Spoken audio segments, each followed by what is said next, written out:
Привет, друзья! Сейчас 28 июня, время 9 часов утра. Вчера провели весь день на Водтоваре, ну а сегодня мы продолжим наше путешествие на север. 1300 километров уже за спиной. Намерение сегодня – отдалиться еще на 800 километров. Сегодня в наших планах пересечь полярный круг и добраться до города Кировск. Там мы остановимся на пару дней, чтобы погулять по горному массиву Хибины. Возвращаемся обратно в Медвежьегорск. Заправляем там снова полные баки топлива и дальше уже запиливаем все время по прямой, до самого полярного круга. В связи с тем, что почти до самого Медвежьегорска идет грунтовка, этот отрезок пути будет самый сложный. Однако в обратную сторону ехать стало уже гораздо легче и быстрее. Дорожка-то уже нами протоптана. Доехав до Медвежьегорска и пополнив запасы провизии, выезжаем на Мурманскую трассу. Поначалу она казалась шикарной, и мы уже было чуть не расслабились и начали кайфовать от дороги. Однако, проехав еще немного, уперлись в ремонт дороги. Причем ремонт такой, что по краешку объехать довольно проблематично, особенно когда мотоцикл загружен по максимуму. На участках с ремонтом организовано реверсивное движение. Подъезжаем первыми к светофору и пропускаем встречный поток транспорта.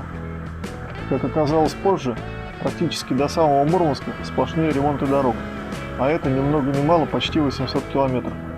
Конечно, он не постоянный и все же попадаются куски отличной трассы, но слишком быстро они перерываются очередным ремонтом. Спустя сотни километров пути мы наконец-то добрались до полярного круга. Вот он, один из самых долгожданных моментов. Давно мечтал на мотоцикле пересечь полярный круг. Отдохнув немного, мы поехали дальше. Так как силы уже были на исходе, в связи с постоянными ремонтами дороги и довольно прохладной погодой, примерно плюс 5 градусов тепла, мы решили заночевать в Кандалакше. Остановились на ночь в гостинице «Крестовая гора», что находится немного за Кандалакшей, по дороге в сторону Умбы.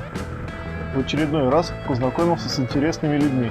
Сидели, болтали, смотрю на часы, а время уже давно глубокая ночь. Однако в настоящее время здесь полярная ночь, светло круглые сутки, почти как у нас в обед. 12:30 ночи.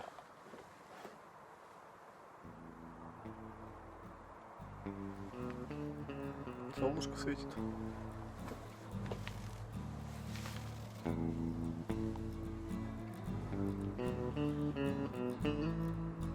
Переночевали в Кандалакше, выспались хорошенько и продолжили дальше свой путь на север. До Кировска нам осталось ехать километров 150. Ближе к обеду мы приехали в Кировск. Изначально планировали поехать в Койльпор, однако решили не рисковать и остановились в гостинице «Кирвас». Здесь мы пробудем 2 дня. В первый день мы пешком пойдем погуляем в горы, а на второй день все же попробуем проехать в Койльпор на мотоцикле. Поднимаемся на Айкуай-Венчор. Айкуай-Венчор – это гора в Хибинах, рядом с городом Кировск. Высота горы 1075 метров над уровнем моря. Название горы происходит от саамского «айк», составная часть наименования женских богинь, культа матери бога. Уай-Венчор – небольшая гора с плоской или округлой вершиной. Все вместе переводится на русский язык как «гора с головой матери бога». Очень часто гору Айкуай-Венчор называют «спящая красавица». Да уж, спящая красавица. Однако ветер на спящей красавице чудовищной силы, и порой его порывы достигают до 50 метров в секунду. Но тем не менее, виды отсюда очень прекрасны.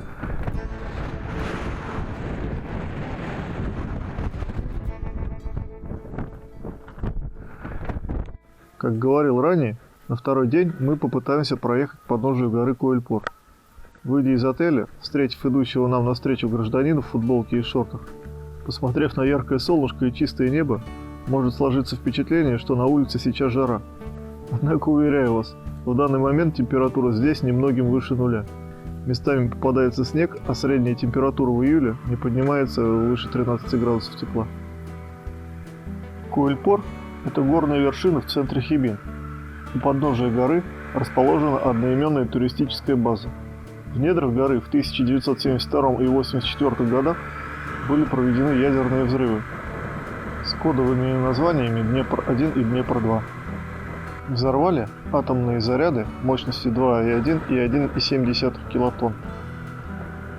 В настоящее время уровень радиации на Куэльпоре и в окрестностях не отличается от природного.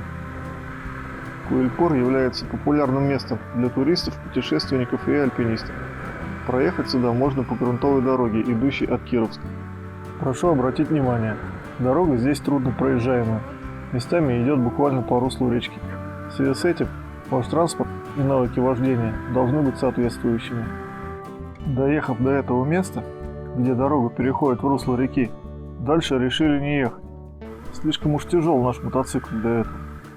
Здесь же встретили единомышленника на BMW GS 1200 из Польши. К сожалению, не помню его имени. Он также не решился туда лезть на своем гусе по этим же причинам. Недолго думая, мы вместе решили проехать дальше по грунтовке и посмотреть, что там. Проехав немного, мы уперлись в какой-то карьер. Смотреть здесь было нечего, развернулись и поехали в обратную сторону. Наткнулись на какую-то красивую полянку, чуть в стороне от дороги. Заехали на полянку полюбоваться видами и поболтать. Наш новый друг поведал нам историю, что стартовал из Польши со своим товарищем. Однако, немного проехав, его товарищ, к сожалению, упал и поломал ногу. В связи с этим в срочном порядке его увезли в госпиталь, а мотоцикл эвакуировали в Польшу. Далее наш друг последовал на север в одиночестве. Встретились мы, когда он уже был на обратном пути. Он ездил в Териберку, делился впечатлениями и восхищался красотами российской природы и суровым климатом тех мест. Нам же, наоборот, только предстояло туда ехать. Дальше мы пожелали друг другу доброй дороги, попрощались, и каждый вновь отправился в свой путь. На этом воспоминания сегодняшней истории подходят к концу, а в следующих сериях нас ждет продолжение приключений.